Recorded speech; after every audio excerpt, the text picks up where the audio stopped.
শপথ ছাড়া নিজেকে রাষ্ট্রপতি ঘোষণা করতে পারেন, তাহলে সে একজন প্রথম বাংলাদেশের বেআইনি রাষ্ট্রপতি। কেউ যদি জুলাই সনদকে বলে যেটা আজগুবি, তুগলকি, বেআইনি আইন, তাহলে বুঝতে হবে কারো একটা এজেন্ডা আছে এই জাতিকে। 1971 সালে আমরা মুজিবনগর সরকার গঠন করি।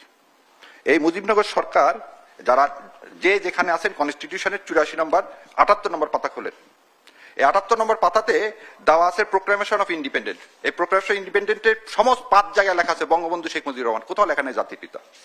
এবং এই 78 নম্বর পাতার শেষে লেখা আছে যে কি লেখা আছে 78 নম্বর পাতার শেষে, যে রাষ্ট্রপতি এবং উপরাষ্ট্রপতিকে শপথ পড়াবেন অধ্যাপক ইউসুফ আলী। শপথ না পড়ানো পর্যন্ত সে রাষ্ট্রপতি হয় না। শেখ মুজিবুর রহমান 10 তারিখে বাংলাদেশে এসে নামলেন ভারত দিল্লি হয়ে। দিল্লির কথা ছাড়া তো আবার নামতে পারেন না ওনারা। দিল্লি হয়ে নামলেন, শপথ পড়লেন না। 11 তারিখে উনি কি দিলেন? Provisional constitution of Bangladesh order.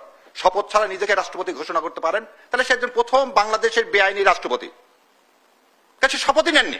আজকে যে সনদের কথা নিয়ে তুগলুকি শুরু হয়েছে 72 সালে 11 জানুয়ারি। এই পেজ নাম্বার কত সেটা বলে দিই, 84 নম্বর পাতা কনস্টিটিউশনে উনি নিজেকে ডিক্লেয়ার করলেন। 84 নম্বর পাতা দেখেন, 84 নম্বর পাতা নিচে কি সাইন করছেন উনি?